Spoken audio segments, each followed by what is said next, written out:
I think we're going to get started.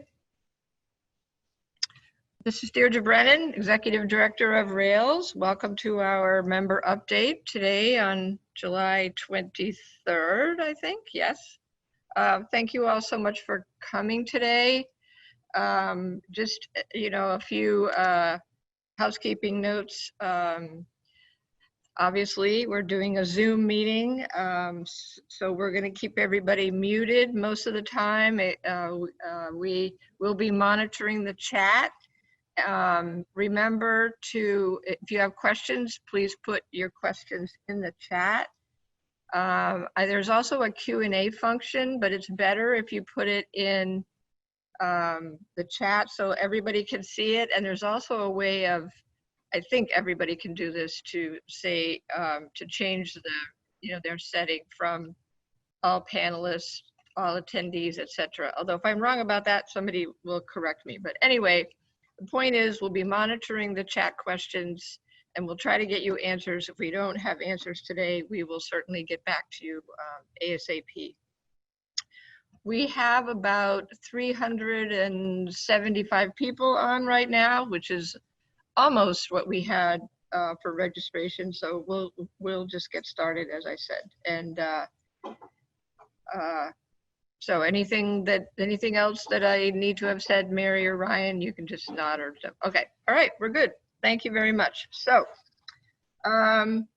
start with some general Rails news. I do want to let you know that we are having our first board meeting on tomorrow of the new fiscal year. And we will be having an orientation session for the board, and then in the morning, and then our regular board meeting in the afternoon. And one of the things that we will be discussing is meetings and events at our service centers. I think you know that we are sort of open. I'm in the office right now. Monica, Joe are also here with me in Burr Ridge. But we're, of course, practicing social distancing. We have, masks and hand sanitizer, etc. So we will be discussing with the board whether to have board or board committee meetings at our service centers in person or, hybrid. I know a lot of you are doing hybrid meetings with social distancing and masks, for those meetings. So we'll see what, comes of that. But we won't, for the foreseeable future, we're not having any other events or meetings here. So no trainings here, no, consortium meetings here. I mean, LSAP, member meetings, nothing like that. So just so you know, but we'll certainly keep you updated if that changes. Then I also wanted to tell you a little bit about our equity, diversity, and inclusion initiative that we're working on. And this is something that we actually started a year or so ago in terms of, talking about this about these issues with our staff. Obviously, events of the past few months have really, highlighted the importance of these activities. We are going to be working with Elizabeth Lindsay Ryan, who is she's in Evanston. She does a lot of this work with libraries and schools. I know she's worked at least with Schaumburg. I'm not sure what other libraries. And we did start discussing with our staff, our board, a couple of months ago, a statement that I'm going to share this draft statement that we've been working on, just so you can see this. So this is, can everybody see this? Nodding of heads. Yes, yeah, okay. So this is the draft that we've been discussing with our board. And we do have a goal in our strategic plan that calls for about leadership and assisting libraries in responding to social issues and in partnering to build an educated, engaged, and civil society. So this is not new conceptually, but obviously it has taken on much, importance doesn't even doesn't do justice to it. It's just, it's become so essential that we work on eliminating systemic racism and bias in whatever way we can. So I did want you all to know about the status of this right now. We had and still do view this as being very important to first get our own house in order, so to speak, and saw this as something that we were going to be working with the Rails staff, and then hopefully be able to, as this says, assist libraries. But we were talking to Biz last week about how to move this forward, and we are contemplating also working with a cohort of libraries, nearer to the beginning, not waiting a year or so. But we haven't really talked about that with the board yet. This is still very much in the formative stages, but I did want you to know about this, and I'm happy to answer any questions at this point. Anybody have any questions about this? Kate Hall says, Biz is great. Okay, good. I knew she'd worked with other libraries. So yeah, we're really looking forward to it, actually. I mean, obviously not a, it's not a happy issue, so to speak, but it certainly is something that is very, people here at Rails we're extremely committed to doing this, to spending the time, etc. And yeah, so as I know all of you are as well. Thanks, Joe, for sharing Biz's info. Let's see, what else did I want to tell you about at this point? Oh, I forgot to say one thing. One of the ways that we're going to do that with Biz is we are going to establish a climate team to help lead this that will be made up of staff. So.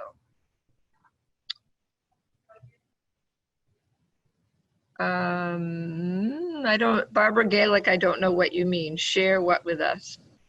Oh, more EDI consultants to the database, or if you could just clarify that question, be happy to answer it.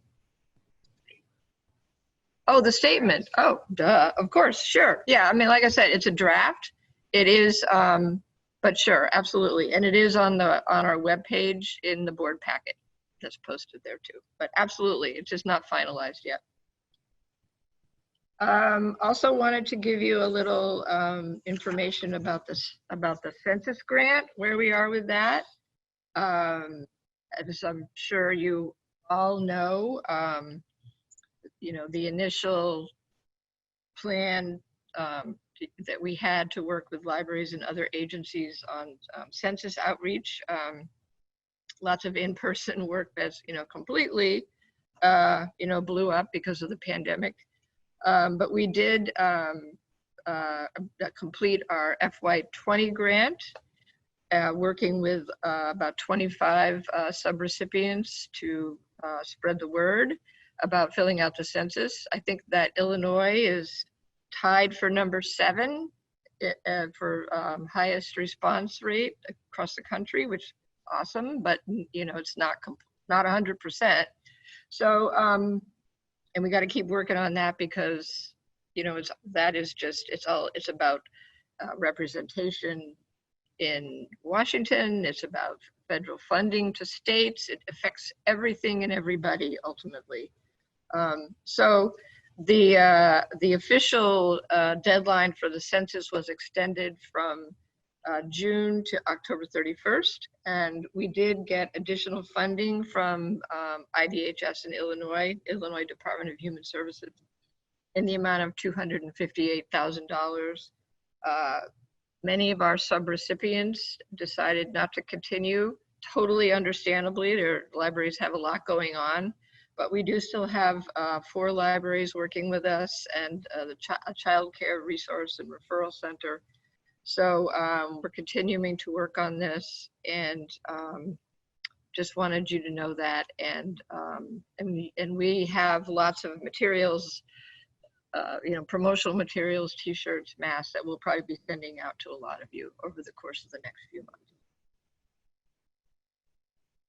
Oh, Dan says we're in 7th place alone. We just moved past Virginia. So that's awesome. That really is good. So yeah. I mean, this is the kind of thing, unfortunately, that can get lost. I get the feeling sometimes that people are thinking, well, isn't that done? Isn't the census done? Well, it's not done, and by no means. So, and all of you out there, if you haven't, filled out that form, fill out that form right now. Leave this meeting and fill out that form. So, and then come right back.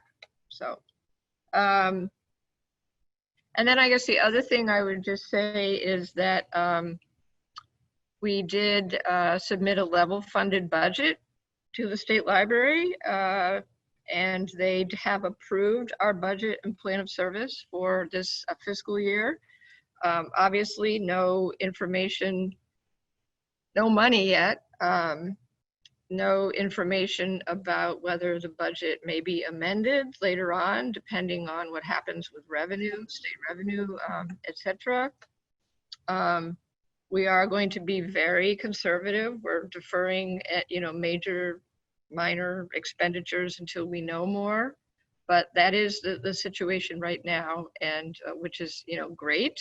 Obviously, we've had cash flow issues for years, as you know, but they're just worse again. They were bad, then they got better, and now they're worse again. So, but we have reserves, and we'll just, as always, our board have been, excellent stewards of tax dollars, and will continue to do so that we can continue to provide the services that all of you guys need.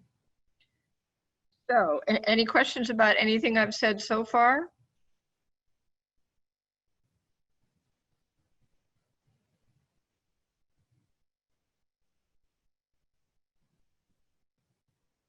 Okay. Then I am going to introduce Sharon Streams at this point. Sharon is the director of Web Junction at OCLC, and she has been at the center of the Realm project, particularly the communications about it that you all receive regularly, including some today. I think that Sharon can probably give a better description than I just did of her responsibilities and her involvement with the project. So I'm going to turn it over to you, Sharon, and thank you so much for being here today. I know how busy you are. Thank you, Deirdre. And I'm going to share my screen so we can go through some slides together. All right. Okay, and I think that's all. You can see that? Yes. Slides? Awesome, great. So thanks for inviting me here today, and I just wanted to give you an overview about the Realm project that we are working on. That's we as an OCLC with IMLS and Battelle Research Lab.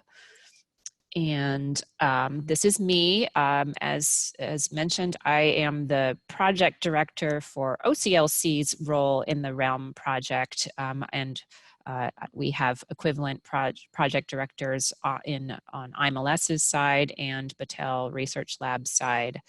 And whereas I'm serving this role, I am also the director of the Web Junction program at OCLC. I've been with Web Junction for 13 years, and I've been the director for the last 5 years. And we do, as Web Junction has managed quite a lot of national scale grant funded projects. This is probably, though, the largest one that we have managed, but it's been really exciting work to date.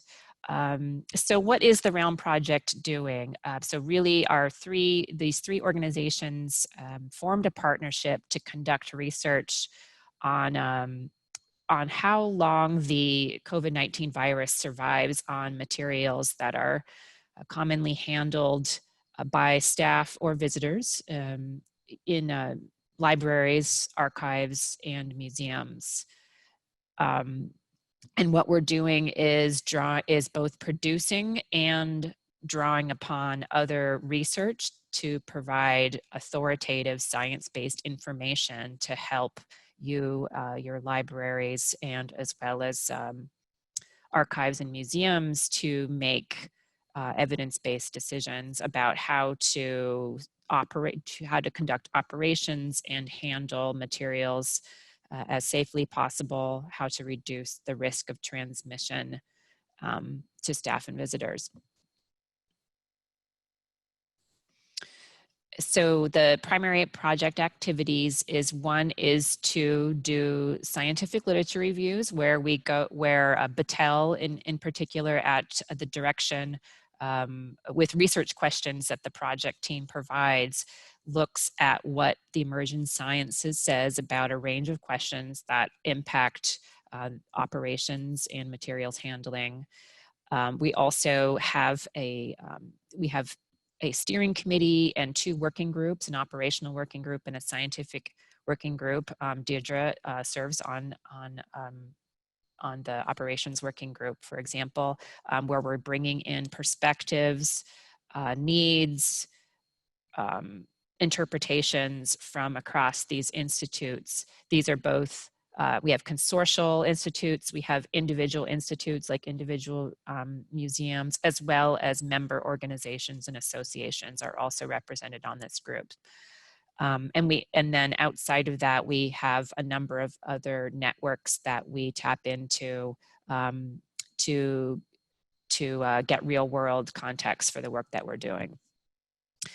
A big component, as you probably know, is laboratory testing, unique laboratory testing conducted by Battelle. Battelle is a science research lab that's located in the Columbus, Ohio area, and they have been doing, they do a lot of testing on viruses and other infectious diseases. They've done things on anthrax and Ebola, the original SARS virus from about 20 years ago. So they have that research background, and they had been doing research related to COVID-19 around surgical masks and other equipment. So they are well versed in this type of laboratory testing. And what we're bringing is library, archive, and museum specific questions for them to research in the lab. And then we're synthesizing all of that input that I just described into creating some toolkit resources that we can then share with the field that helps sort of crosswalk science to real world application. And then doing a lot of outreach and programming to make sure that this information gets out to you. Sorry, my mouse is a little sleepy today. This project is happening in 3 phases. We've been in we started with phase 1, which was the focus on public libraries, and that was based on the sort of understanding when we were constructing this project that public libraries were really on the leading edge of the reopening plans, whereas school and academic libraries were more tied to decisions around the school year, and museums were sort of in an unknown space. Museums were really contingent upon what was happening in their local communities around opening in general. So phase 1 was focusing on heavily circulated materials through public libraries. And then phase 2, which actually overlaps phase 1, expanded the scope of work of research to include libraries of all types, as well as the archives and museums. We have then a phase 3, which is really set aside to react to what comes out of phase 1 and phase 2, since this is we're all in unknown territory right here with this virus and our country's response to it. So we plan to have a whole year, though, to conduct more research or more outreach, whatever is needed as what we discover over the summer months. So I just wanted to highlight some things about the literature reviews. The first literature review was conducted in May, and as I mentioned, Battelle staff conducted that review. And the research questions that informed that were these, which was, how might the virus spread through public library general operations? How long does the virus survive on material surfaces through environmental attenuation, which just attenuation really means how does it just sort of die off naturally with any intervention at all. And then how effective are various both prevention and decontamination measures that might be readily available for public libraries to use. So cleaning agents, as well as preventative measures like PPE, shields, things like that.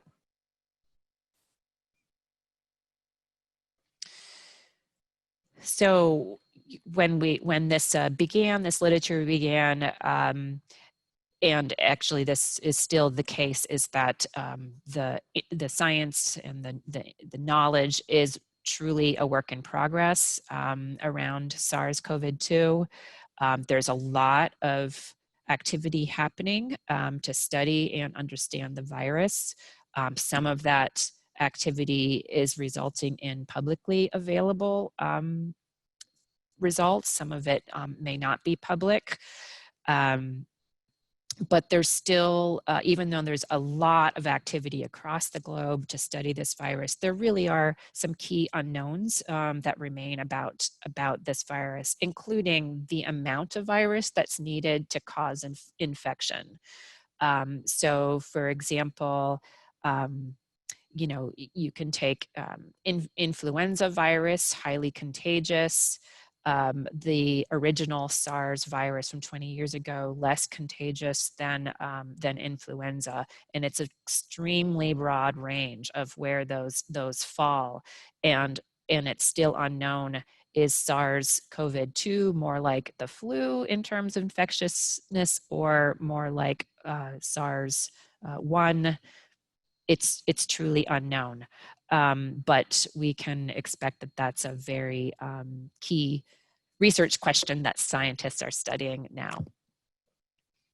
Also, there are a lot of, or there's a nice set of empirical studies, or there's studies and that have been reported into the literature, but because everything is so fast-paced, not all of them are getting the peer review or the replication that you would typically have for scientific research. So we do have published studies, but it's really an incident of a single study and a single set of conditions, and it hasn't been replicated by another lab, and it may have just been sort of published very quickly as a letter to a journal.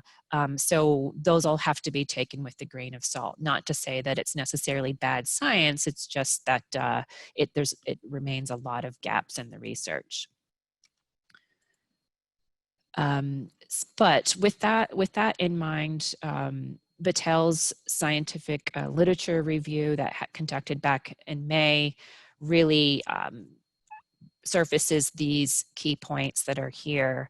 One is that the virus is generally thought to spread through human to human transmission primarily, so droplets that are expelled through sneezing, coughing, or speaking, or shouting, or singing, and that's a very key, probably settled way that we know that it's spread. And then there's also the possibility of we know that the virus can live on surfaces of items, and so there is the possibility of contamination through that kind of spread. There's also a lot of more current interest about how it might be transmitted through as small aerosol particles, and then in other sort of human matter that may be spread. So that is all under active investigation, but still clear answers are not known. There's also environmental factors such as the relative humidity, the temperature, high or low, how much airflow, ventilation. Again, all considered factors, but the degree to which is still being studied. And I think that we're hearing a lot about the relative low risk of transmission via materials is sort of the growing consensus around that. However, it has not been ruled out that can't occur. And I'm seeing some kind of questions coming in, and I will sort of make note of those, and I'll set some time for questions as well. So also, the literature reviewed showed quite a range in how long the virus survived on various materials, materials being, everything like metals, woods, paper, plastics. So, range from 1 hour all the way to, 10 days. So it's quite a big range, and they came from just about 4 studies themselves. So there was lots of room to do some more research in this area, which is what the Patel lab testing is looking at. So this is, and also to note with those studies is that there was variable testing conditions that were used as well. Then also things that probably are quite familiar to you now, the research did confirm the things that are really considered very good protocols for both sort of minimizing or decontamination or remediation. And that's really, to clean surfaces often, anything that won't be damaged when you clean it. So obviously not delicate materials, but your work surfaces and such. Practice social distancing. We all know that now. Hearing Deidre talk about how it is at the office, and the hand sanitizer, washing hands frequently, and the PPE. I mean, there's really nothing that counteracts the extreme importance of all of this. What the literature did say is that there's some nascent information, but a lot more research needed around treatments via high heat, sunlight, UV, the effect of ventilation systems, and outdoor versus indoor environments.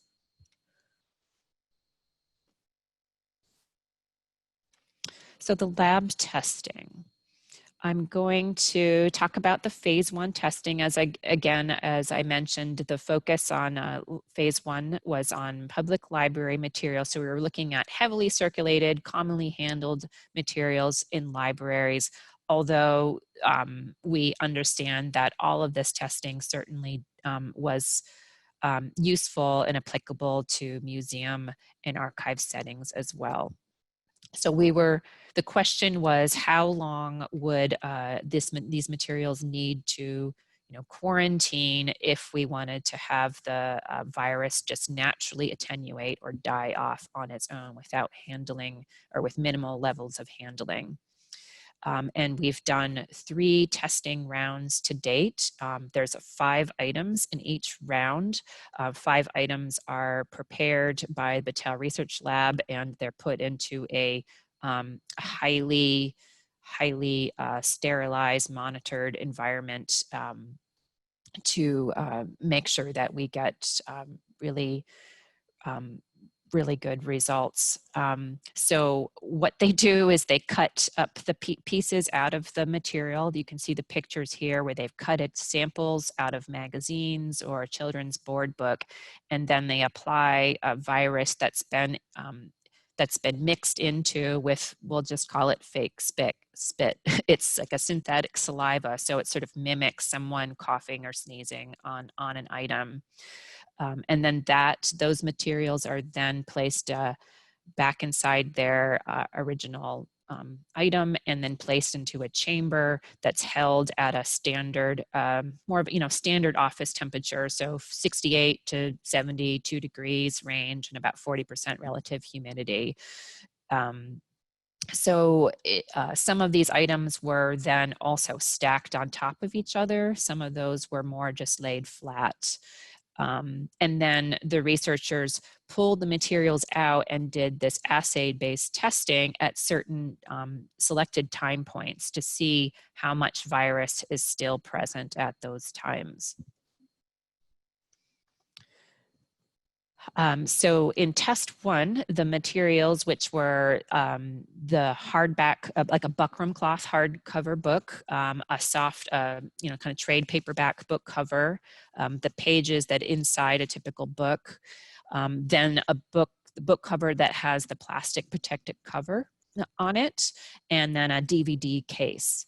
And you can see from this chart here that we tracked the attenuation rate of the virus from a very high load that was first initially placed. I mean, a nice strong amount of virus, and you can see it sort of dies off very quickly at the start, and then it sort of slows and gradually dies over the next couple of days.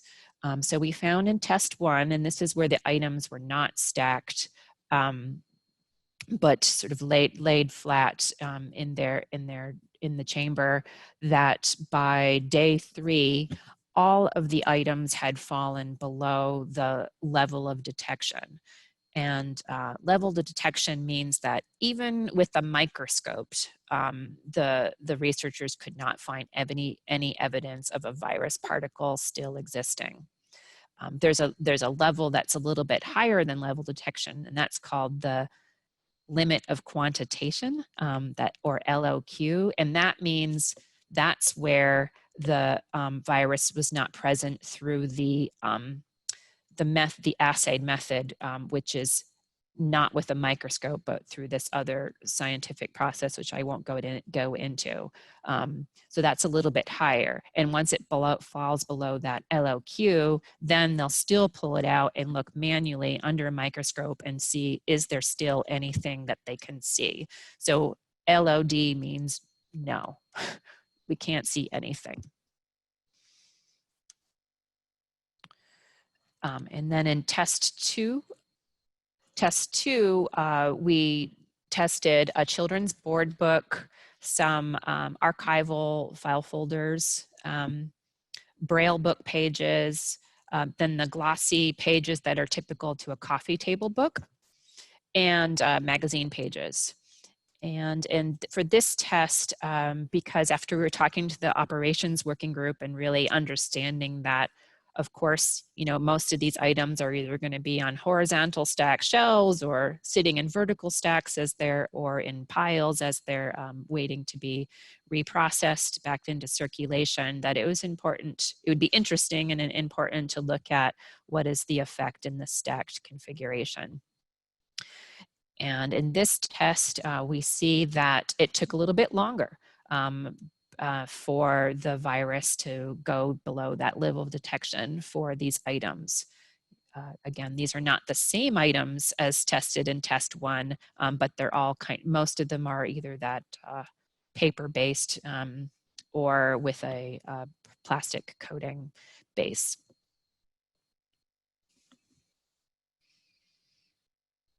And just to quickly answer the question, yes, we'll make sure that the slides, I'll work with Deidre to get those slides to you. So let's just put these all together in one chart, and then you can see what we're looking at across these two tests, which were these 10 items that were tested. and the range from 1 day to 4 days for the attenuation of the virus. And then to the right, you can see whether it was in a stacked or not stacked configuration.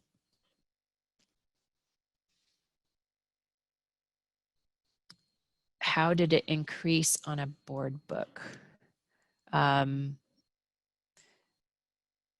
It didn't we only tested the board book in test 2, and it did take until day 4. That's when it went to the LOD. The magazine pages, yeah, is a little bit of a interesting, a little bit of a head scratcher. You can see on this chart that at day 2, it had fallen to a very tiny amount. So that's 0.26. You can really consider that a trace amount of virus. It's below that limit of quantitation, that LOQ that I mentioned. So that meant they had to find it through a virus. On day 3, they didn't see anything, but then day 4, they did find that trace amount on one of the 5 magazine little coupons that they created. So, you know, it's just that's what happens in a lab. That doesn't everything behave as tidily as we want, but we can say it's a trace amount on one of 5 coupons. So it's, you know, it may be considered as a low risk.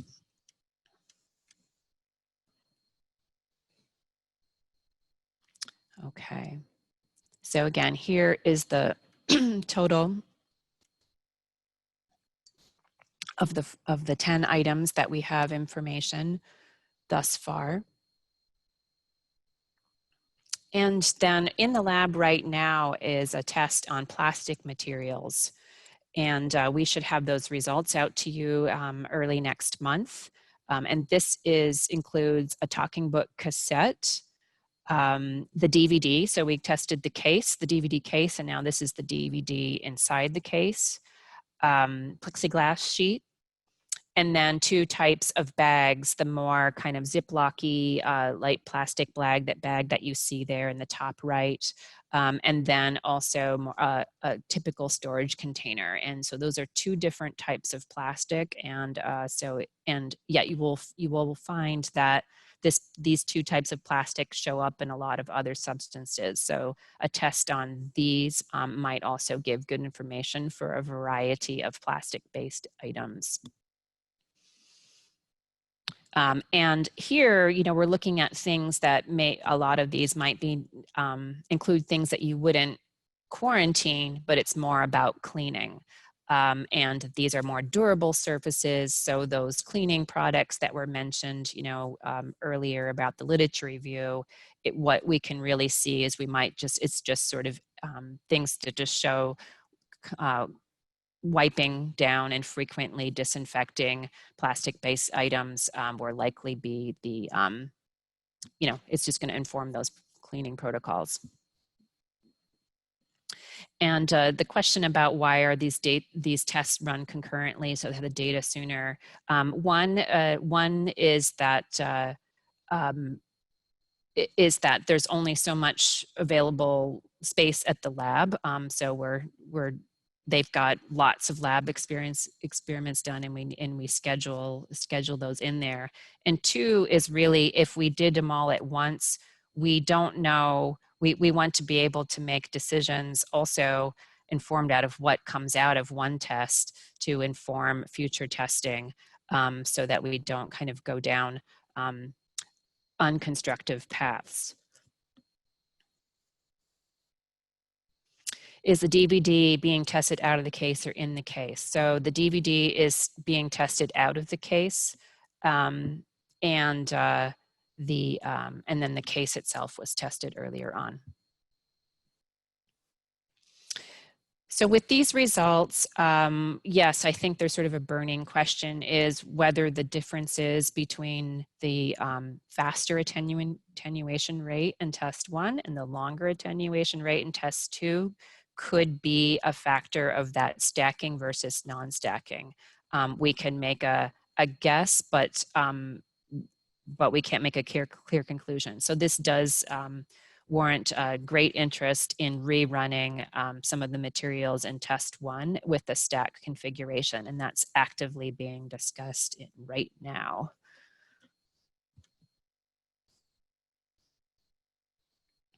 So we've moved into phase 2 testing, and we will have, that will include tests 4 and 5. Besides the looking at rerunning some of the phase 1 testing materials in light of the information that we got out of these tests, we also want to factor in items commonly handled in museums. And a lot of these have good crossover with libraries as well. So textiles that include your carpeting and upholstery, both synthetic and natural fibers, vinyl, nylon, things like that. Hard surfaces, so the things that your furnishings are made from, and things that people might touch. So those are all being actively discussed right now. I mean, just the issue is that you can say wood, but the varieties of wood and wood finishes are sort of mind-boggling. So how do we get the best sample that will give us good information? We are also teeing up Battelle to do another literature review. So as I stated earlier, we had the first one happen in May. We can expect that a lot more science has been published since then, and certainly we've been monitoring it along the way, but do a systematic literature review that revisits those first 3 questions, but then expands that to the more detailed ones based on what we've learned so far. So things like, what happens in the higher humid conditions, what's the difference between outdoors and indoors, what's going to happen when it's winter time, what's the effect of being in the dark, material sitting in the dark or in the light, for example, just as a few examples. So that's going to, they're going to be conducting that literature review in August, and we expect to publish that in early September. And then we're also planning the phase 3 research scope. IMLS has been securing funding to be able to do additional rounds beyond the 5 rounds that are in phase 1 and phase 2.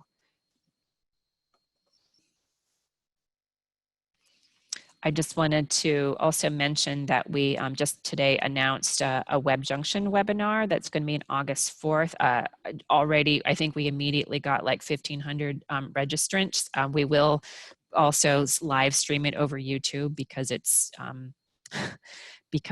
we're just getting a lot of folks in there, but register for that. Tell your folks about that. It's free, of course. It's WebJunction. We'll have IMLS and Battelle, the Battelle research scientists on that call too. So it'll be pretty cool. Just one question I see in there, what does LOD stand for? That's limit of detection. And that's that point, as I described, where the researcher could not detect the virus even when looking at the material under a microscope. We will also be launching a new project website that will be geared up to host the toolkit resources that I mentioned, and just kind of, more fully organized based on how the project emerges. So look for that probably next month.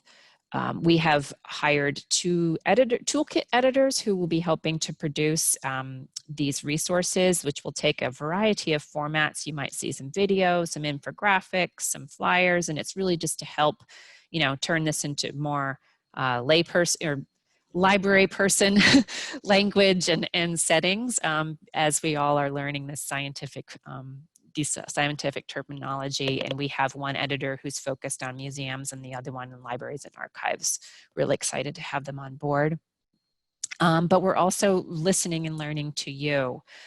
We just set up yesterday or the day before, there's a submission form on the website now that you can ask your realm related question, and we have several staff monitoring that inbox, and we're answering those as best as we're able.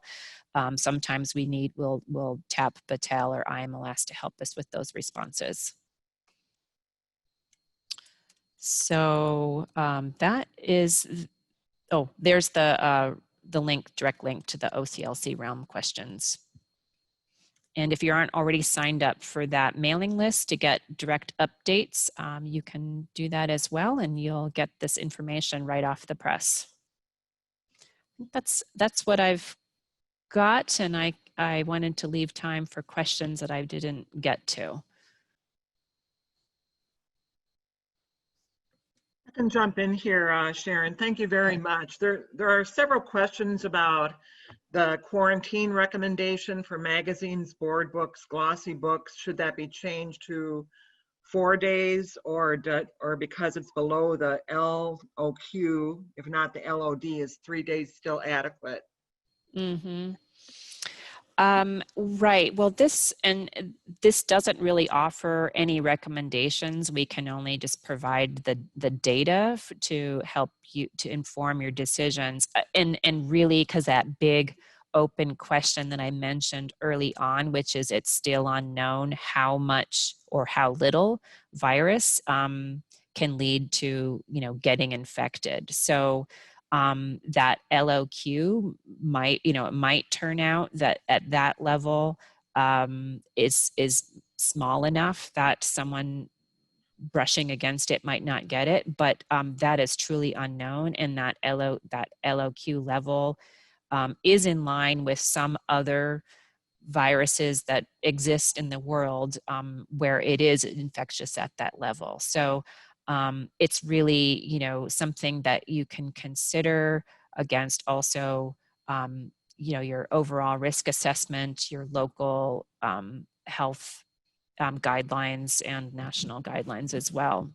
I think what we were trying to do is just sort of flesh out that very general, CDC guideline of 3 days that was out there, and we're just giving you some more granular information because I think there was just general concern of that felt, just not specific enough for the work that we do. Okay, great. There's also a couple questions here about following up on the stacking issue.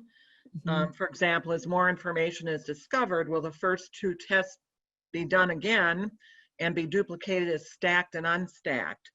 The difference between the stacked versus unstacked is confusing. Mm-hmm. Yeah, so the test 1 materials, they were not stacked other than the pages inside a book were, because it was pages taken out, the virus was put on, and then it was stuck back in the book. So that was tested, but everything else was just laid flat in that first test. In the second test, they were then stacked on top of each other, the similar items, and we saw that there was a in general, the attenuation took longer in that stacked one. So yes, we are very interested in retesting the items that were the books that were not stacked in test 1 in a stacked configuration to see if the results change than what we got in test 1. Okay. Will there be another test that goes beyond the 4 days? Probably, yeah. If we do, if we're running that test, we would look beyond 4 days because we saw that second test with the stacked materials pushing up against that 4 days for the magazine. So we would probably look at 5 days and see, so we can have a more definitive answer. Okay. Then there's a question, why are you not testing the CD inside the cases? Audiobooks, music, CD. Libraries do not receive the AV materials as a loose CD. Well, we did test the case in test 1, so we have that, but you're going to have patrons who take it home, take out the CD, you know, they're going to use it, they're handling it, they're putting it in, so it could be, that could be where there, you know, there's contact with the case, with the DVD itself, so we wanted to answer both sides of this, the story.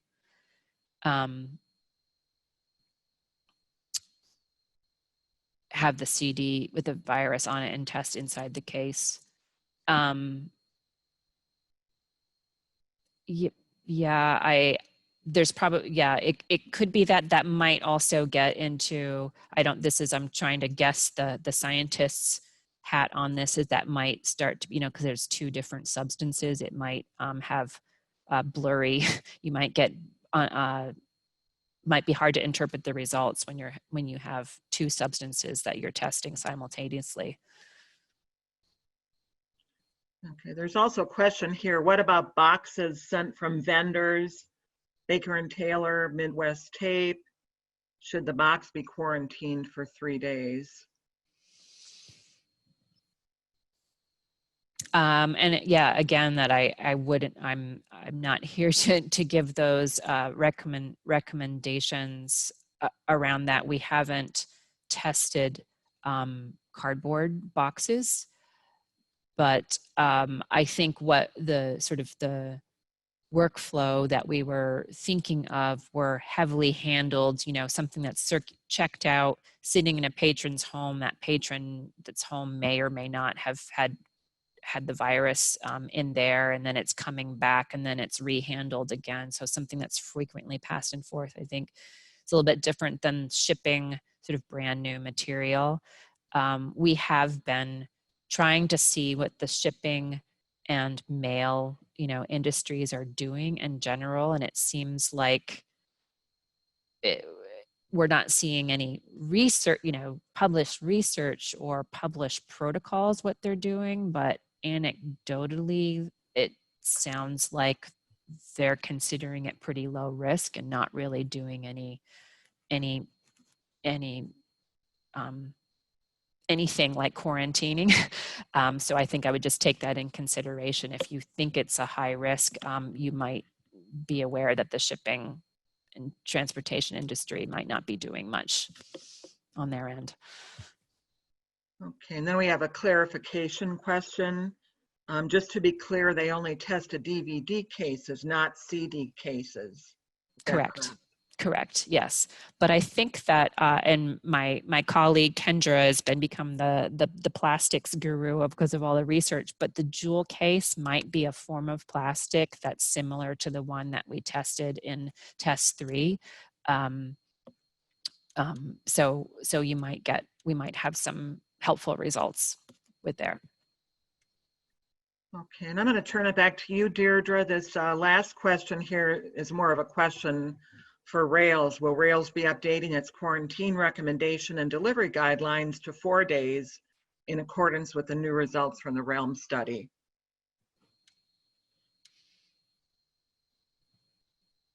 Yes, thanks, Mary. Yeah, good question, obviously. We have not specifically done so. We have not done so with our delivery. We did put a message out on our Pulse page and on the director's list about these results earlier in the week, you know, suggesting that libraries, you know, consider these new results when they're making decisions. We are discussing this internally. It's just, you know, as I'm sure you can tell here from what Sharon has so magnificently explained, the complexity of this and the uncertainty, even when you think you get an answer, then you don't really have an answer, like with the magazine where it popped back up again.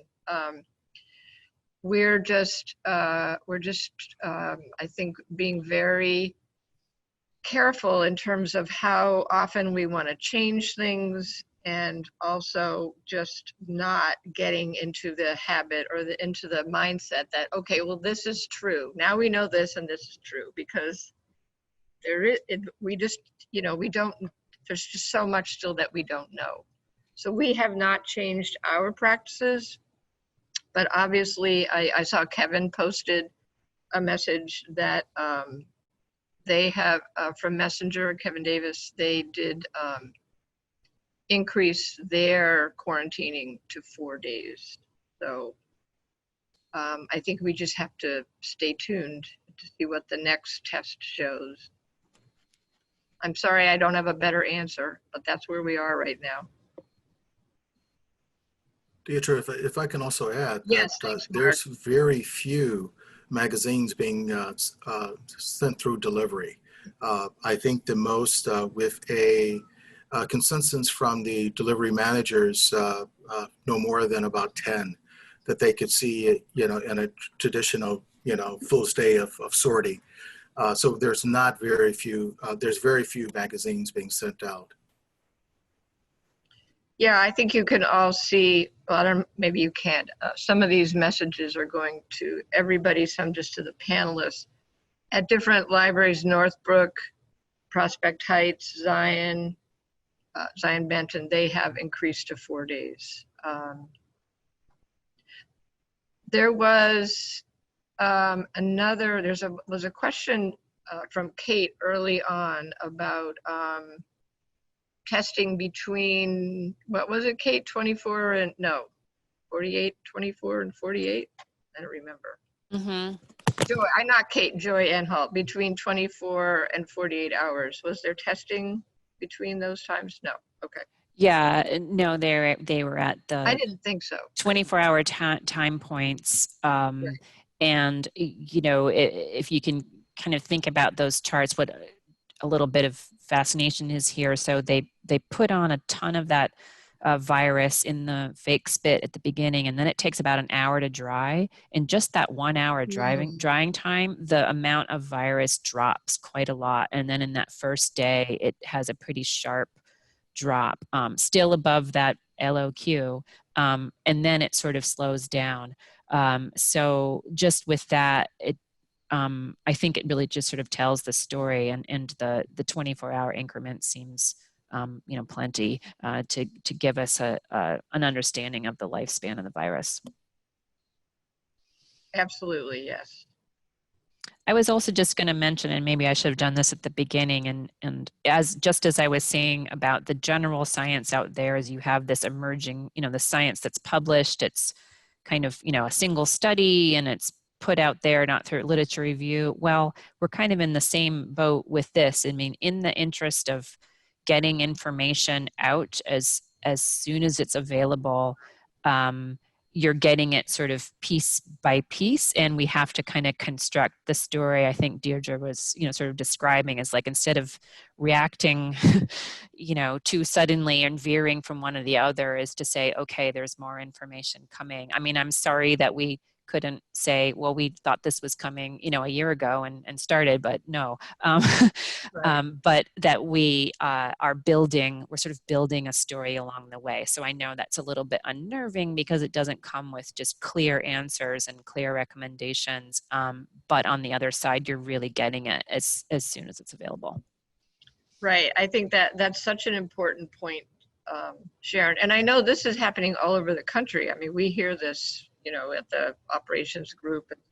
I mean, everybody wants certain answers and they want information now, but if you're going to do it right, it just takes time. And I think we all just have to recognize, and we've talked about this before at other member updates. I mean, we're in this for the long haul. This is not going to be going away anytime soon.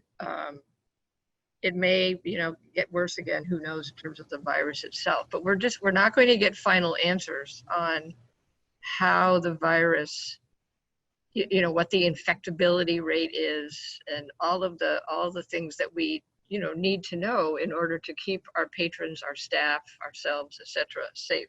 So we just have to be as as cautious and, you know, keep ourselves informed as we possibly can. And I think, you know, I'm so glad that, you know, IMLS and OCLC and Patel are working on this. And I know this is not free either, by the way. There's some major fundraising efforts that are ongoing, and, you know, foundations are really coming through. Yeah, I think, you know, Sharon, I think I can speak on behalf of everyone that this has really been incredibly helpful. Does anybody have any other specific questions at this point? I see a lot of libraries have been chiming in about, yes, we've increased to 4 days, et cetera, et cetera. And while I'm looking, I'll see if anything comes in. I just thought I'd make it sort of a yay rah libraries statement here, because you know, most of the research that sort of Battelle would normally be doing is something that would be a, you know, a government contract, a defense, you know, something that would be very much behind in a closed, you know, in a closed file that now would see the light of day. It would go to a private contractor. And I think it's just really says so much about the library field. And you know, the IMLS is that this research is you know, we're getting Battelle's research out to the general public and to our libraries, and it really emphasizes that our, you know, our whole credo about, you know, knowledge, you know, should be shared. I mean, it's critically important, and so I think Battelle's really happy too to have this opportunity to be so in close with, you know, to see the impact, the positive impact of the work. So I'm just really reflecting about, you know, how awesome it is, again, when libraries are responding to community needs like this. Yes, absolutely. All right. All righty. Thank you so much. Yes, I think we have other things to cover. Yes, thank you again. And, you know, great time also for the webinar that's upcoming. So, you know, make sure that we'll be publicizing that, obviously. And you had like 400 captive people here who heard that too. So. Okay. All right. Thank you very much. Okay. Bye, Sharon. Thank Bye. you. Okay, great. Obviously, you know, onward, right? That's all we can do. As we've been, as Kevin said, you know, hang in there together, and we have been, and we will continue to do so. And now we have a presentation. I'm going to turn this over to Joe Philippek in a minute. Another really important issue that's been coming up more and more as libraries have been reopening, about, you know, related to, you know, personnel policies and procedures for staff who test positive for COVID. So I'm going to mute myself and give it over to Joe. Good afternoon, everyone. Yes, we will stick with the theme of pandemic and complexities for a little bit longer. We certainly know there are still quite a few questions related to the HR and legal implications for libraries around this pandemic. And obviously, Rails and a lot of our members have relied on HR Source for their guidance and expertise in this area, even though it's still in this area changing on what seems like an hourly basis. But with us today, we have Blanca Dominguez, who's part of the legal team at HR Source and is going to talk to us a little bit about this issue. In particular, you know, what happens when you have a positive test in your library, particularly with staff, and what are maybe some of the necessary protocol and procedures to follow. So Blanca, we'll talk for a little bit. We invite your questions, and with whatever time we have, we'll get through those. But just know that we will continue to offer HR Source webinars, inviting them to member updates to share the relevant information that's important for you and your library. So Blanca, with that, I will turn things over to you. Thank you, Joe. Can everyone hear me? I always seem to have issues, so I just want to make sure. I'm going to couple disclaimers because I wouldn't be a lawyer if I didn't issue some disclaimers. First of all, personal one, I am not the greatest at anything tech related, so I'm going to try to share screen with some of the questions I'm going to really discuss, but if I'm not able to, I will be emailing them out to Joe, and then he can pass them on to everyone.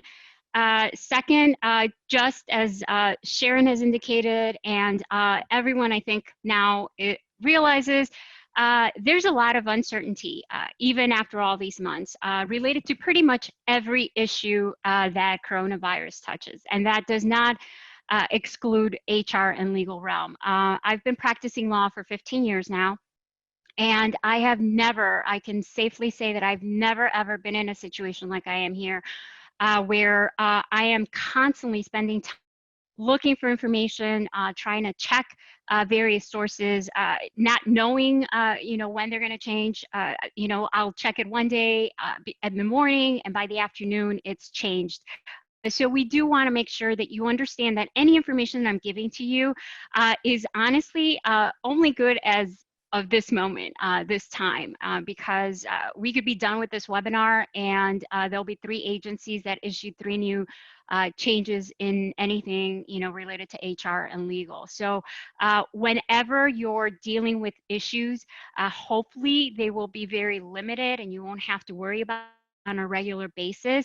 But please, please, I cannot emphasize this enough. Refer to the most recent resources. I have a lot of websites that I've bookmarked, and before I even begin to look at them, I refresh it because I want to make sure I'm looking at the most recent data. Just the other day, I was looking at CDC. They changed it Friday, July 17th, and then again on Monday. It changes that quickly, and it doesn't matter if it's on a Monday or Tuesday or Saturday, Sunday at midnight. You want to make sure that you're always looking at the most recent information. Anything that I'm telling you is really just meant as general information for you. It's certainly not intended to substitute legal advice that you receive from your attorneys. If you're a member of HR Source, always feel free to give us a call. We've got 3 of my other colleagues and I are as well as a other group of just as equally experienced hotlines that are always ready to answer your questions, help you through some of these situations, because they're very fact specific. There's no real answer that you can just apply to everything. No one size fits all. So having said that, I am now going to attempt to share my screen, and hopefully this will work. And yay, it did.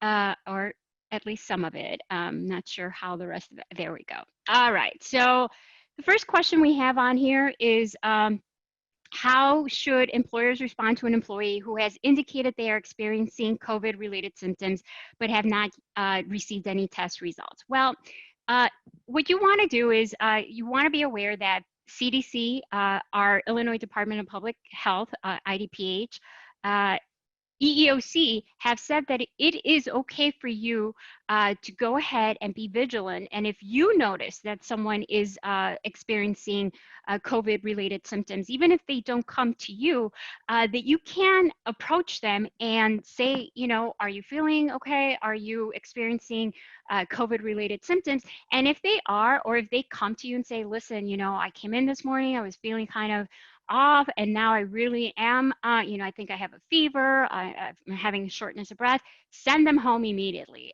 Do not wait, do not linger, just go ahead, send them home. Let them know you are going to be calling them because you want to talk to them because, as we discuss the next couple of questions, we need information from them. But initially, your responsibility is to make sure they are out of the workplace. If it's possible for you to prevent them from coming into the workplace, if they call you in the morning and say, I woke up, I'm not feeling well, here's the list, and they match what the COVID-related symptoms are, tell them to stay home. Don't bring them in. Don't have them come in to tell their managers. Make sure this is constantly being relayed to your employees on an ongoing basis. Everything that we're doing with COVID is very strange. It's very outside of what we're used to. I actually had to do some harassment prevention training at a couple of sites for our members. And it was a very surreal experience. You know, I have a mask. I'm trying to project my voice. I can't touch things. I'm cognizant of that. You know, trying to social distance at all times while you're trying to do a presentation. I do a lot of walking, you know, as I'm moving around, as you can see from my hands all over the place. So it was very unreal, surreal, and far out of what I'm used to. So the more you repeat these things to employees so that they are aware of it, you know, the more that it'll become a habit for them. They'll remember to put their mask on. They'll remember to be self-vigilant on these things, and maybe be a little more aware and say, okay, maybe it's not my allergies. You know, let me go ahead and talk to someone. So always want to enforce that. Try to get them out of there. Your first response should be to get them out so that they're not exposing anyone else. If your employee tests positive for COVID, so how should you alert the staff who've had close contact and other staff? So we sent the employee home, and what you're going to do is you're going to call them, and you're going to ask them to give you a rundown of what they've basically been doing at a minimum for the last 48 hours, because as everyone has, you know, already been aware, and we've discussed earlier this morning with Sharon, there really is no way of pinpointing when the virus gets there. If someone has it, now people are asymptomatic, so they could have the virus, they're shedding, but they're not exhibiting any symptoms. So, you know, at the best guess, CDC has said, you know, within the 48 hours, look at what's going on, try to get information about who that person came into contact with. So you want to talk to the employee. Did they have meetings? Maybe you pull time cards and see if there is something going on. If these people share lunches, which, you know, you should all have social distancing in lunchrooms, but, you know, things happen. So you want to become kind of like a little bit of a detective and try to get all this information from this employee, so then you now know who you really have to alert.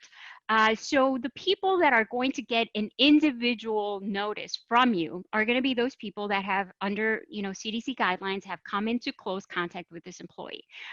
Close contact means within 6 feet of each other for a minimum of 15 minutes, and were within the last 48 hours. So 6, 15, 48. Those people you will pull aside. Remember, you are not disclosing any information about the employee that's sick. Some of you may be smaller. I know it's going to be really hard. People will guess because, you know, if one's missing and you tell them they won't be back for a couple of, you know, 14 days or whatever, people are going to put the pieces of the puzzle together, but it's not for you, the employer, to ever confirm that. And the employee may come back and tell people, yeah, you know, I was away because I tested positive for COVID. Here's what my experience was. That's fine. That's their information, and they have the right to share it. But you, as the employer, must always safeguard that information, and that means safeguarding it within your organization as well. You want to make sure that you're keeping a close circle of people who know that information. So maybe part of your planning should be to try to have your little mini COVID task set up, so that, you know, you have designated people who are going to be the people to contact if you're feeling sick, who are going to be the people who answer questions, who are going to be the people who are constantly checking the websites to make sure that there hasn't been updates. And also those people are going to have access to this medical information. So anyway, so you keep that very confidential, but you are going to tell the employee, it is our understanding one of our employees has tested positive for COVID. You know, based on the information we've retained, that you may have come into close contact with that person. So we're going to go ahead and quarantine you for the next 14 days as well. And then with your other staff, what you want to do is you're going to send out a general notice. And this general notice is basically going to say, one of our employees has been tested positive. For those people who have come into close contact, we've already talked to them individually. However, we're taking this opportunity to go ahead and remind the rest of you of all the things that we as a library are doing to safeguard you. We're, you know, using PPE, we're social distancing, we staggered shifts, we've gone ahead and, you know, put plexiglass on various locations. We're asking it, we've closed certain areas of the library. You want to remind them that, you know, you are looking out for them. You are taking all these safety precautions for two reasons, because you want to, anytime you're going to send out this general notice that someone tested positive in your organization, you're going to ramp up that anxiety. So you want to go ahead and alleviate some of that stress and make sure the rest of your employees understand that you are doing everything possible to keep them safe. And it's also going to potentially serve as a basis for defending against a claim of workers' comp, because the more precautions you take, the more you follow all the guidance from all the CDC, the departments of public health, the government, the better off you're going to be able to show that the likelihood that someone contracted the disease in your premises or during their work hours are significantly reduced. So you do, again, that notice to the employees will include what you're doing, but also a reminder of what they should be doing. So they should be washing their hands. They should be cleaning their locations. They should be minimizing the sharing of equipment. Following all the rules. If they have questions, they should come talk to one of your designated COVID experts or, people, things like that. You want to remind them of all the things that they can be doing to also minimize, again, to kind of reduce the anxiety and have them focus on what they should be doing. And also to buttress that, a defense in the event that you get sued for some reason or another. You also want to make sure that you let them know that they should self-monitor, that now that we know we've had a case, this is a chance for you to be super vigilant about anything. And then if you don't feel well, if you are exhibiting any of the symptoms, please, please, please notify a designated person or don't come in the next day if you're feeling sick in the morning. The next question, should employers shut down potentially affected areas for deep cleaning and for how long? Most definitely. What you want to do is you're going to look at the most updated CDC guidance. The next slide that I have, which I will definitely be sending off to Joe so that he could send to everyone, has a whole bunch of links where you can find a lot of information. One of the links that I've provided for you is a general CDC guidance link that has every guidance that they've issued in relation to COVID. So you can go in the search bar, put cleaning, and it'll pop up a couple of things that they've done. Some are specific to hospitals, others are general to workplaces, things like that. So you want to pull it up. You are going to want to deep clean. Whether you have to shut down the whole facility versus certain areas is really going to depend, again, the information you've obtained from your employee, what you know of that employee. Because if you know that that employee primarily worked by themselves, they were isolated in an area that no one else goes to, then you may not have to necessarily close the whole facility, but you are going to want to focus on deep cleaning those areas where that person went. If it's someone who generally circulates throughout the library because of their job and you have no real way of knowing where that person was or wasn't, you may need to consider shutting the facility down and doing a thorough cleaning of the whole premises. Again, very fact specific. I would suggest that if you do have a situation like that, you talk to your administration, you consult with your attorneys. How long is really going to depend on the type of cleaning that you're doing, who's doing the cleaning, and what their recommendation is going to be. I suggest to you that before you have your first case, that you line up all the vendors that you could possibly rely on, because part of getting the cleaning done quickly is going to have someone basically on speed dial and asking them to come in as soon as possible. So you don't want to be scrambling around to try to call a whole bunch of people to try to establish a relationship with them at the time that you actually need them, because obviously that's going to delay the amount of time that you've had to shut down the areas or your location. So get that list together. I'm sure Rails, may have some references, talk to each other. If you've already established some vendors and there's libraries close to you, maybe share that information, because you do want to develop your list of vendors, just like you do. You should have your vendors for your hand sanitizer, your PPE, things like that. Put these types of vendors on your list. How should employers alert the community if the staff had interactions with the public? This is going to be a little more tricky. I think that the best answer I can give you with, again, very fact specific. But in general, I can tell you that your first call, once you talk to the employee and you realize perhaps that this employee had a lot of contact with public, and I mean close contact, if your affected employee was in circulations and the public, that area was very limited to the public, then obviously, that's going to impact what you do or who could potentially be affected. But I really do think that when it comes to situations of the public, you are going to really want to contact your local health department, your county level health department. If you're in Chicago or a city that has its own public health department, definitely talk to them first. But at the very least, you should all be talking to your local county health department and saying, listen, here's our situation. What should we do? Because if you're going to have to alert the public, you want to do it in coordination with them, because that's their job. They're equipped to handle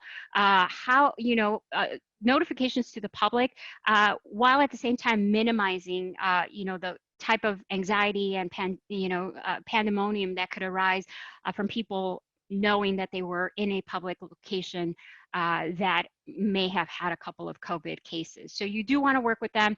I happen to know that just in looking from Will County, Cook County, DuPage, a lot of those, health departments have specific dedicated hotlines and or emails for COVID only matters. So like for example, DuPage, they actually have a business response team that are there to help all businesses specifically dealing with any and all COVID matters. They have an email and they also have a general hotline for that. So, when you get off this, that's another thing to put on your list so that you already have it there for quick reference. Look up your local public health department, get their email address, their phone number, so you have it all on a little list, a little checklist that you make for yourself so that you don't have to scramble around, because everyone's gonna, the minute you have your first case, things do get a little crazy. You're going to panic because there's so many things that you have to do. And so the more organized you are now before that happens, the better off you'll be. So again, make sure you do that. How should employers handle compensatory time for staff who are symptomatic or have tested positive for COVID?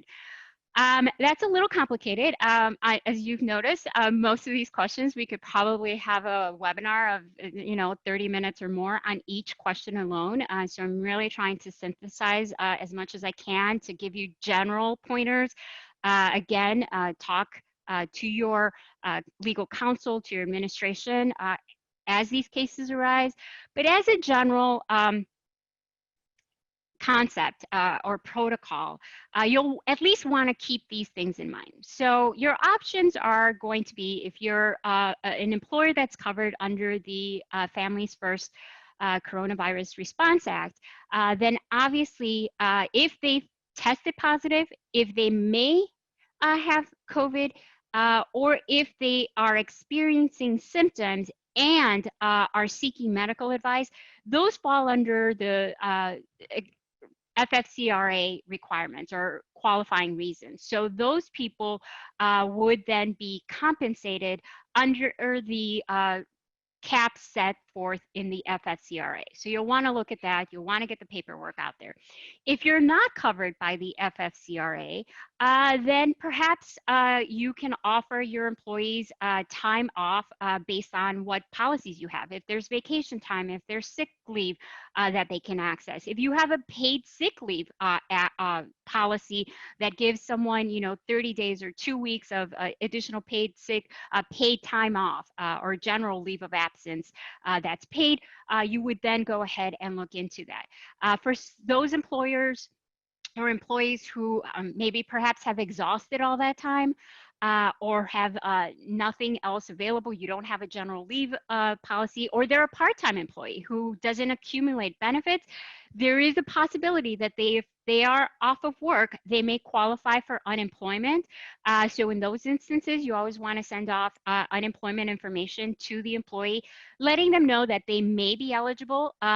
Obviously, neither you nor I work for the Illinois Department of Employment Security, so we cannot guarantee that they will be found eligible, but I certainly urge you to provide that information to your employees if they're affected so that they can try to see if they qualify and are eligible for that. You may also decide that you want to implement some additional time, changing your policy specific to address the COVID time, that you are going to, in addition to whatever sick leave people have, you're going to go ahead and give all your employees, whether they're part-time or full-time or whatever, access to a week's worth of paid sick leave. So again, that's something that you will have to discuss internally, decide if it's something that's feasible for your organization, and then communicate that to your employees because you want them to know ahead of time what they can expect. There will be instances, the law has not changed, at least not yet in this instance, where your non-exempt employees, if they don't have any of these options and they're not able to go ahead and make use of any paid option, and they're not working, then they could potentially be off of work without any pay. That would be the same for FMLA if they qualify because they've developed complications related to COVID and they're going to be on FMLA. They obviously would get the leave, but it would be an unpaid leave. So hopefully that gives you a little bit of a place to start and explore. So what options for leaves of absences are available for employees that are isolating without positive test results? So this would be an example where for, you have your close contact people. They came into close contact with an employee. They necessarily haven't gone to the doctor to find out, or maybe they've said, you know what, I don't want to know, I'm not going to go. We have had a lot of people who said it's very anxiety to like it creates anxiety to think that I'm in line with all these people who could potentially have it. So I don't want to go to a testing site. So for whatever reason, they're just going to be isolated. Well, again, unfortunately, they would not necessarily qualify for Families First EPSL or the emergency paid sick leave because they, unless they have symptoms or actually seeking medical advice, they would not necessarily fall under that. This is probably going to be more of a situation where you're going to look to your employer-based policies and options. Do you have, does this employee have access to vacation time, sick leave, general unpaid or paid leave of absence? If so, I urge everyone to exercise as much flexibility as you can with employees in this situation for many reasons. We're all human.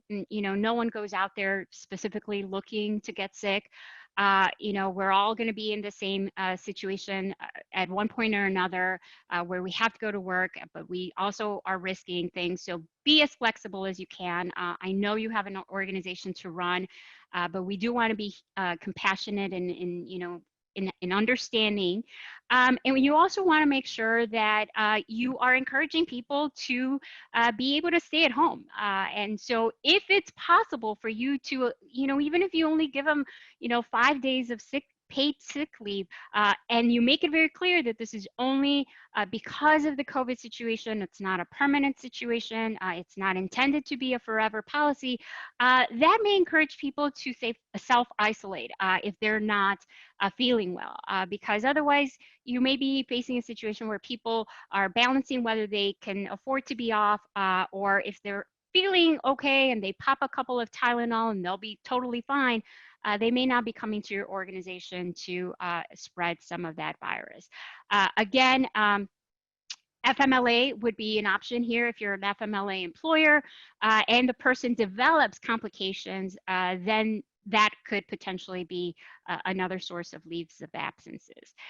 The last question, is an employee who tested positive entitled to workers' compensation? Well, most of you, I don't know that you qualify necessarily for essential workers, but I'm still going to go ahead and give you the answer to 2 situations. So if your employees do come down with the COVID virus, they can, of course, have the right to claim that they contracted it while at work. They were working, their full shift and they've been there, and when they go home, they isolate. They're going to claim that they went ahead and contracted it out in the course of working. That's the right, that's the law. The burden is going to be on them to show that they truly did contract it or that it arose out of the, performing their duties. When it comes to essential workers, which I don't believe most of you were closed down. I don't know that, you know, many of you were put into that category, but I just want to make you aware that if at some point you did deem yourselves essential workers and you communicated that to your employees, to be aware that under this change in the law, the statute was amended. There is a rebuttable presumption for people who are considered frontline workers, that they did contract it at work, and then it's going to be the employer's responsibility to show that they didn't. Again, no matter whether you're looking at your normal workers' comp situation where the employee has a burden or under this rebuttable presumption, your best line of defense is going to be able to show that you went ahead and you implemented to the fullest extent possible all those guidelines that are out there. I know the DCEO in Illinois didn't necessarily include you libraries specifically in their phase 4 industry guidelines, but I did talk to one of your fellow libraries, and I thought it was brilliant. He is using Office and retail in combination and implementing those things in the library because those are the two that fit the closest. So I urge you that if you haven't already, do so. It's not necessarily simply to protect all your, employees, your patrons, but it's also going to go a long way. Right now, I cannot tell you the number of cases on a daily basis that are being filed and have been filed since March related to COVID on every aspect known to mankind. Because right now, plaintiffs' attorneys recognize the fact we're in unprecedented times. A lot of the case law that would normally limit what remedies employees have against an employer are really non-existent. They're being tested. And so, I always say that the minute you've been sued, whether you win or not, you've already lost because you're going to have to expend time, effort, and a lot of money to show that you've prevailed, and everyone loses in that instance. So you want to make sure that you're taking all these precautions, not just because of workers' comp, but because there are so many other lawsuits that are being filed. I've seen some with public nuisance complaints, violation of wrongful death, things like that, where family members of employees are suing the employers because they're claiming their employees got sick at work. This employee went home, got everyone sick at work. Deaths in the family being attributed to employers. So again, the more you do, I think the better off everyone's going to be to do that, to put themselves in a good situation. That is what I have to say for now. I'm sure there are tons of questions, and I don't know that we'll necessarily get to all of them because I know that you have an agenda. So I will let Rails decide how we're going to do this. If you want to throw a couple at me, or if we just want to go ahead and maybe answer them at a later time. Yes, so thank you so much, Blanca. A lot of great information. So by my count, we've gotten about 25 or 30 questions. Be here till about 6 o'clock to go through those. So and then some. And then some. So I think what we will do, but we certainly want to get through these questions. So I think we will do a couple things here. I will go through all the questions and then coordinate with Blanca and the legal team at HR Source, perhaps putting together a document that describes to the best of their ability to answer your questions. And then also, there certainly is enough content here to do a follow-up webinar to this. So I will talk to, again, HR Source and the legal team about whether we could do a dedicated webinar on this topic, because you guys have a lot of great questions, obviously. And for our members, just Joe, for our members, we do, check on our website, we do have upcoming actually webinars discussing a lot of these things. So definitely if you're members, go to that training calendar and sign up. Yep. Thank you, Blanca. All right. Well, thank you, everyone. Yes, thank you for your time and for the information. No problem. You bet. Stay well, everyone. Thank you. So at this point, I think we're going to move on to our next agenda item. So Deirdre, I will pass it back to you.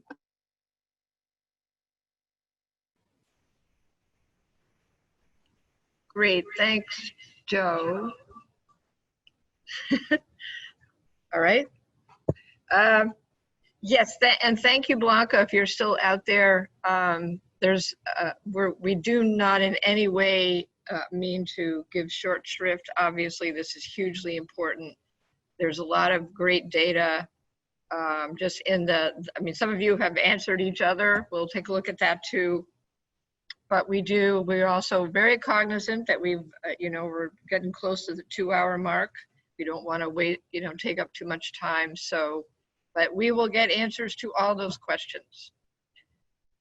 But right now, another important topic that has also been coming up a lot on the director's list and elsewhere is the Cards for Kids Act. And we happen to have Joe Natale with us, and he is going to take us through that. Hi, Joe. Thank you. Okay. Can y'all hear me? Okay, good. I got a new computer and I don't know. Yeah, during the spring session, House Bill 2096 was passed and it became Public Act 101-632, and that's the Cards for Kids program. And that for kids who live, students that are not non-residents and whose household fall at or below the United States Department of Agriculture's income eligibility guidelines are eligible for a free library card. So what we need to do is draft emergency rules for Part 3050, public library non-resident services, so we can implement this rule. I know I talked a little bit last time I was with you about the procedure for this. Right now I'm putting together just a broad brush draft that I'll give to the director here, Greg, and the other staff to look at. And then we will pass that on to the system directors and Diane Foote at ILA to review it. One of the little issues we're having with this is usually there are legislative debates about the intent of the law, and we can look at that and see what the senators and representatives said, and then incorporate that in the bill, in the rules. This time it was an abbreviated session, and there's really no debates that we've seen. So, we're just try to do this the best we can. And from the experience that like ILA and Greg had interacting with the legislators. So we have to define student, and we have to come up with procedures for what a student has to do, the documentation needed when they go to the library, prove that they are eligible for that for the Department of Ag eligibility guidelines, and then set up the cards. Also, while we're doing this, there is such a thing we've discovered, and I think we found out of Rails, the Disabled Veteran Standard Homestead Exemption. Some disabled veterans, depending on the degree of their disability, can have a reduced or no property tax bill at all, which would impact if they're non-residents, on how much they would have to pay for a card, if they would have to pay at all. Again, we need to, luckily the law does define veteran, but we still need to come up, like with the kids, a procedure for the documentation they need to apply. They do have to apply with the county on about their eligibility, and then the county has to provide them something back. And I think that's what we need to, they would have to present to the public library. And this is for the veteran, and also if the veteran is deceased, it carries on to the spouse. So we're working on that also as part of this rulemaking. So what we'll do is we'll draft these rules and we'll send them to the system directors and ILA and get their input. We also have to have it reviewed by our legal counsel. And then the administrative code staff does a quick review to be sure that it's really publication ready. Then we would file those rules. The day that they're published in the Illinois Register, a 45-day clock begins. Now, before, while we're having all our conversations, we don't need to necessarily document all those conversations or if we receive correspondence. But when that clock begins, if someone comments on the rules, they would write me a letter and I would respond. And I can't respond and say, thanks for your letter, we'll take it under consideration. We have to respond to whatever you point out. You know, if it's a good suggestion, yeah, we can incorporate that. If it's not going to work, we would tell you why, but we have to explain. We just can't, in a sense, blow it off. After that 45 days, I always immediately file the second notice with JCAR, the Joint Committee on Administrative Rules. They also make suggestions, and then we can file, once they approve that second notice version, that would get us on an agenda. The way this is going, you know, we want to get this out in August or sooner to the directors in ILA, but probably August, later in August, sometime we'll file these rules. So we could get on the agenda for possibly November or December. But either way, I think these rules would be ready by the time, however classes are going to be held, you know, the spring semester after the holidays, this should be in place. So that's where we're at on this. And we'll just, you know, hopefully, usually our rules go smoothly, and JCAR has other issues that they'll fuss over that before they will on a library rule. So that's where we're at. And if there's any questions, I will try to answer. There's a couple questions, Joe.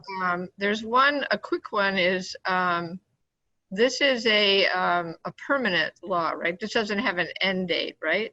This would be a permanent rule. Right, okay. And then there's questions about where the student needs to apply. Is it at the nearest public library? That kind of, yep. The broad brush I'd have is yes. It would be, well, we would refer to the section in the rule, section, this is sad, I know these numbers. No, you have to look it up. 30, 50, 25.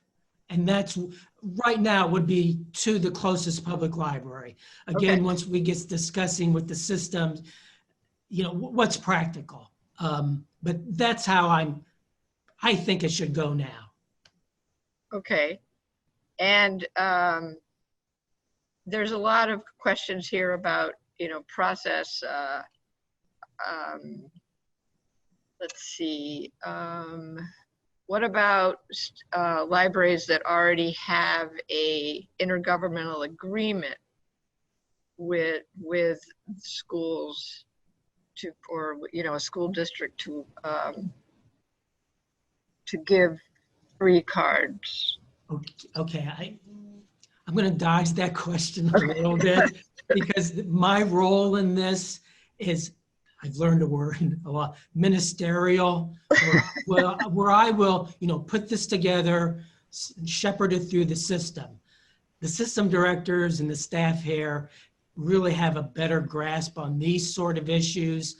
I don't want to go out on the wing here and give you an answer that really I don't know for sure. Right, I okay. think with all the minds that'll be involved, we'll come to a solution. There's also a question about opting out, and as I understand it, if you choose to opt into the non-resident program, so to speak, opt in, period, you know, as it currently exists, then you have to do this, correct? No, you do not have. If you opt out, well, I want to say this right. If you've opted out of the non-resident card program, you don't have to do this. Right. But if you're opted in, you do have to do it. Yes. Okay. Yes. Yeah, that's what I meant to say. So yeah. And just to point out real quick, we do have emergency rules in place. Right. About if the board has not taken that action yet, they have until October 15th. I just put in a plug for that to get done. homeschool families? Is there any? Well, see, this is regarding the free and reduced lunches and all that. Right, Again, that's something that we just have to discuss. right. This does apply only to public libraries, right? Yes, this is public Okay. libraries. Um, The title of the rule is Public Library Non-Resident Services. right. How are libraries going to know what families? I think that's one of the things that has to be figured out, right? I mean, how are we going to actually determine this? Maybe school people could help us. Yeah, The families have to apply for the schools, to the school about being eligible. I don't know if the school just says yes or gives them a letter, but I think there has to be some documentation that the student would have to provide to the public library saying that I'm eligible. so is this law officially in effect then, Joe, or is it not in effect until you have rules? No, I believe it's in effect, but we still need rules to implement the law. So if somebody comes in the library to get a card and they can prove that they qualify, you have to give it to them, right? It's a good question. Yeah, I think if they're aware of the situation, I don't think you want to send them back and say, wait till the first of the year to apply. It would be easier if we had this in place, but I mean, that's just the nature of the beast. From the time a law is passed, by the time it goes through the bureaucracy and it's approved, there's that gray area. Right. I mean, just do what you think is best. Words to live by, Joe Natale.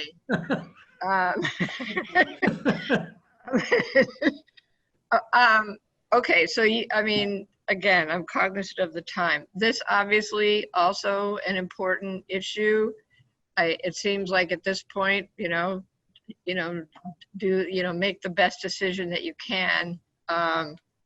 And Joe, I know you'll keep us updated about the time and the process. And we will at Rails, certainly when you've got some draft rules, we'll have a meeting just about them to talk, because it's going to be a big deal. I think it's going to be tricky for libraries to figure out how to do it. And we don't have a public hearing per se, but let's say we get into this and we get in that 45-day period. I could come back and answer, or we can bring staff in here. Sure. And try to answer questions. Yeah. And we're going to have to. And refine it. And the income level is the poverty, the federally defined poverty level. Yes. Yep. We're tied to that. Okay. All right. Well, we will see you again, Joe Natale. Okay. Don't try to go anywhere. Don't try to retire or anything. But the window of opportunity opens on August 11th, because I can collect full Social Security. But my wife doesn't. She just retired and she doesn't want me around yet. Okay, we're safe then. Yeah. All right. Okay. Thank you, Joe. You're welcome. Okay, and so we will, we'll get the answers to all your questions, guys. We got a couple more things that are also important. Okay, Monica's going to give us a quick update about the reopening survey. Mark's going to give us a quick update about delivery. And then Anne is going to talk to us about L2, which is really important, really, really, really important. Don't forget about L2. So go ahead, Monica. Thank you. So my name is Monica Harris. I'm the Associate Executive Director at Rails. I am going to share my screen with you today, and this should be able to show you a dashboard of our reopening survey. Can you see it? Great. Okay, so at Rails, we had heard from many libraries who wanted more information about what other libraries were doing in the course of the pandemic. When a lot of libraries first started to close their physical buildings and doors, we created a tool that allowed libraries to say at what date they were closing and share that. But as the pandemic went on and different libraries had different responses based on their own community responses and the needs of their communities and boards, many libraries were approaching these things differently. And so what we wanted to do was to create a tool that would respond on a rolling basis and that would allow you to give the most up-to-date information about what your library is doing and share that with other Rails members, so you had an opportunity to do that. So near the end of June, we issued a survey which is available through the library's Pulse page. If you haven't filled that survey out, I just want to encourage you to do it. This is the best way to share with other libraries how you're approaching this.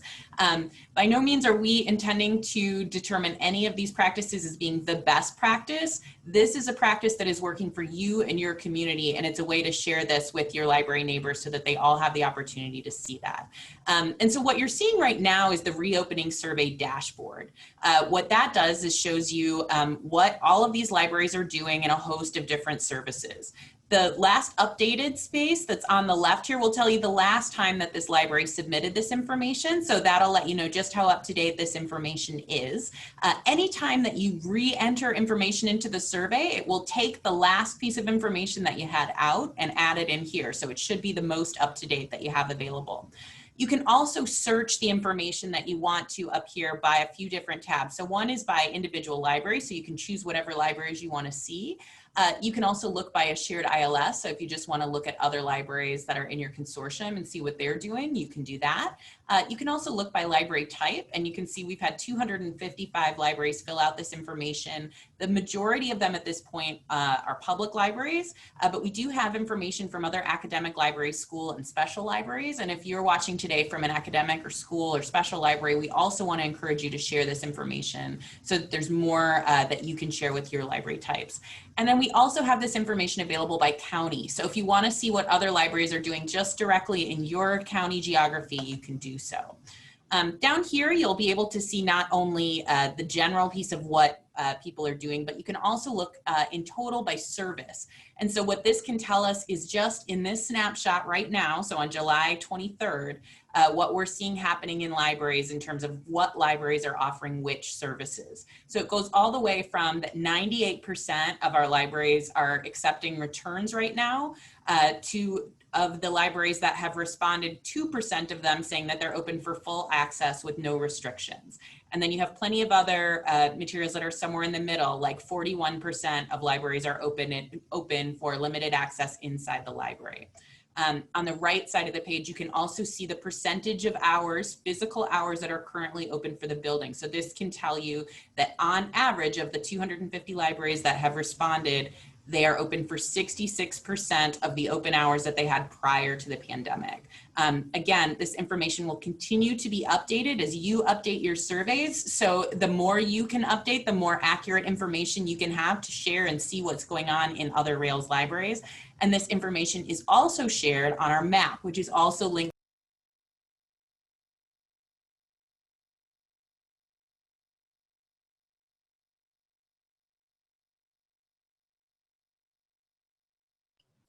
Monica, you muted yourself somehow. Sorry about that. This can also show you some of the information that's happening on the right side of the page, what is virtual reference and hosting virtual community meetings. You can actually click those radial dials and see on the map exactly what's happening in each. So we just wanted to share that information with you today. Again, the best thing to do is to just make sure that your library is updating as soon as services change, and then as the pandemic continues to change and our library responses change, we'll be able to share this in real time and make sure that you get the best information that you can.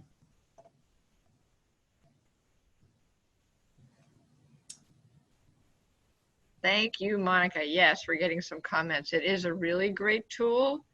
And I think Mark is now, related to this tool. Obviously there's a lot about delivery in there, but Mark's going to give us the very latest in a quick update. Thank you, Mark. Yep, and it will be quick. I kind of wish I would have gone first because of all the good information that's already been shared. So mine's is peanuts. The method in our madness, Mark. Okay, quickly, as you guys are aware, on June the 15th, the delivery staff did report back to the hubs to process all of the materials that were left in our warehouses, and then also prepare for the routes that we're going to resume. in the near future. Then on June the 18th and the 25th, our routes were sent out to deliver all that material we had in the warehouses to the owning libraries and then retrieve any outgoing material that was labeled and waiting at the libraries. Between those 2 days, we delivered over 4,700 containers and we retrieved 5,200 containers. That equates to over 150,000 items that were processed just for those 2 days. On the Monday, June the 29th, our staff resumed the daily deliveries to the libraries who had requested to receive normal delivery. Libraries interested in receiving delivery were asked to opt in by submitting a help desk ticket to our ticketing system at railsdelivery@railslibraries.info. To date, 455 libraries, or 73% of our libraries, have opted in to receive service. Of those 455 libraries, we're collecting about 65% of our average number of containers and 40% of the average volume. We understand and expect the volume to take months to resume to the pre-pandemic levels. As mentioned earlier, to resume service, please submit a help desk ticket at railsdelivery@railslibraries.info. Your request could take up to a couple of days to implement due to the revising of our routing. It's important to note that if you were receiving 5 days a week service prior to the pandemic, and now your volume is much less, you can request a lower number or lesser number of days that you would like for us to show up. So we can work with you to fit your needs. Just a couple of quick reminders. Please do not use our blue delivery containers to quarantine your items. With only receiving 65% of the average number of containers being processed, our surplus of containers should be a lot greater. And right now we're asking members to relinquish their surplus supplies to ensure that everyone has enough containers. Delivery times will continue to change as new locations are added. Many of our schools and academic locations are preparing to reopen, which naturally is going to change the routing once again. And then the best way to communicate, as mentioned before, any questions, concerns, please use our help desk at the railsdelivery@railslibraries.info. And just a quick RFI update, as many of you aware, we actually have been working with Greg Pronovich at Delivery Consulting, seeking information on developing a long-term and cost-effective delivery model. Last month, an RFI was released, seeking recommendations that can improve our existing services, provide information on additional outsourcing, or elimination of labeling by libraries with the installation of some type of automation. To say the least, I am extremely looking forward to seeing those recommendations. As far as the timeline on that, the RFI was released on June the 1st. June the 6th, we actually held a virtual Q&A session with potential vendors. We had a great turnout with over 32 individuals from 11 different organizations. We even had a few libraries join the call as well, which was great. July the 13th was the final day for questions. Our responses were posted prior to Monday, July the 20th. August the 3rd is the date the RFI responses are due, and mid-August we'll start the evaluation process. So more information on that at a later date. So that is the quick delivery report for now. Thank you, Mark. Lots going on delivery too, that's for sure. All right, so last but certainly not least, L2, Anne's going to talk to you about a major change in everybody's lives. Thank you, Anne.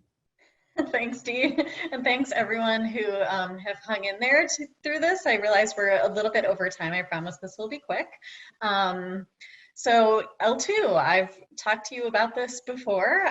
The redevelopment of L2 has been in the works for well over a year in earnest. And we have a great vendor and an incredible team of staff who have been working on it. And happily, it's one of the rare projects that has not been significantly impacted or delayed by the pandemic. So it's just been chugging right along. And we're now looking at launching the new site the week of August 17th. The actual launch date has not been scheduled yet, but when we're closer and when we have it scheduled, we'll put that in e-news for you. So right now we're working on wrapping up development, training people who will have any level of administrative permissions, and prepping for launch. So a few reminders and bits of information for you all. Before the end of next week, the end of next week is important because we're freezing all data input by the end of the day on Friday, July 31st. So before then, please do, if you are an individual and you would like to download your learning report, log in and download that as soon as you can. If you're a library director and would like that learning report for all the staff in your library, you can contact l2help@railslibraries.info and we will send you a file.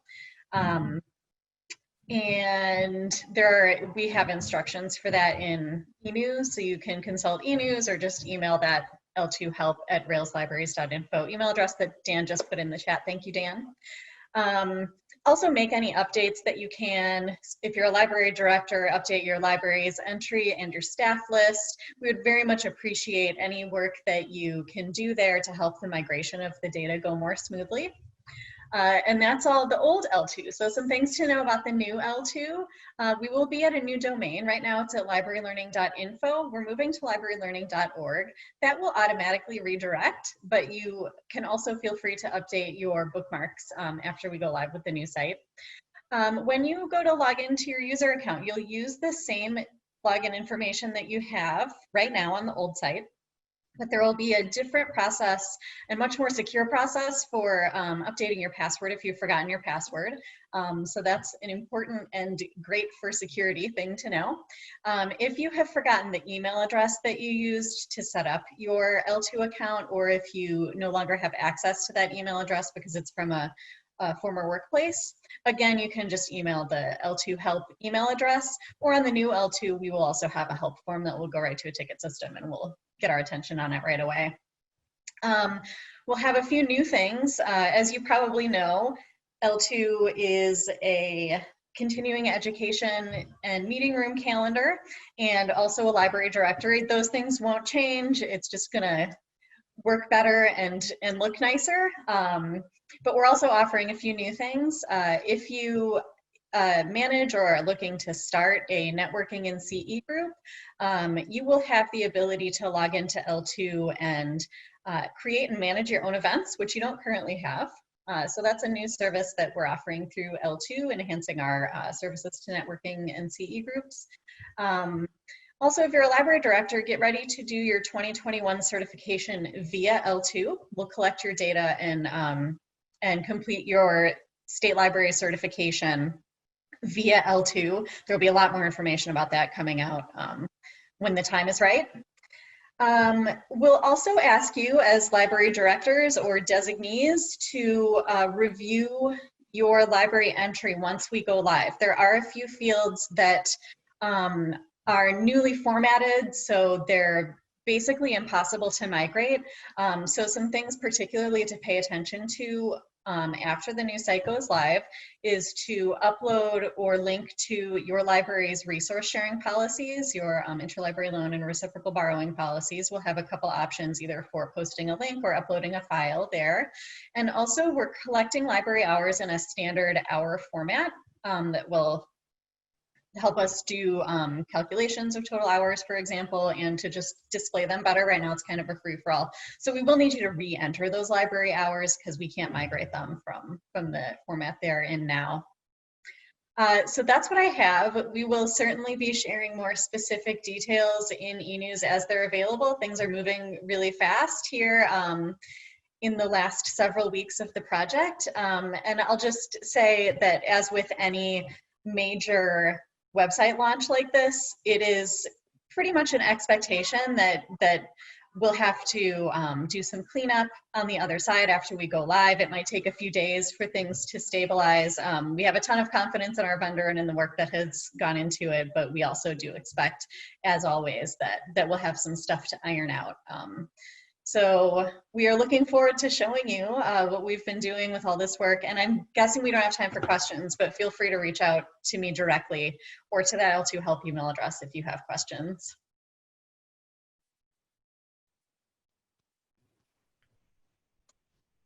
Thanks, Anne. Will we have to enter our education events into L2 after the go live? Yeah, if you are the admin of a networking group, we've been working to collect contacts for all of our networking and CE groups. So Sarah, if we have not been in touch with you and you are the admin of a group, please do get in touch with me as soon as possible. We've been working really hard to track everybody down and have already sent out information about how that's going to work. So we'll get you up to speed on that, and we will be working on documentation for how to do that. Great, thank you, Anne. I think, again, I know this is clearly not top of mind when you're trying to figure out what to do with COVID, but this is a big deal. It's going to make our lives a lot better ultimately. I think that L2 is unfortunately not as, I think people take it for granted, and you're going to find, Rebecca, thank you. She's excited for the new L2. I think people take it for granted and forget about it, but it is the basis for a lot of stuff. And so the transition, it might be a little rocky. That kind of never seems to fail, but it's going to be great ultimately. So anyway, without further ado, sorry that we're 10 minutes over, but I think there was a lot of good stuff today. And we will get you the slides from both Sharon and, oh, Dan says hooray, from both Sharon and from Blanca, and we will continue to stay on top of developments as best we can so that we can share information with you.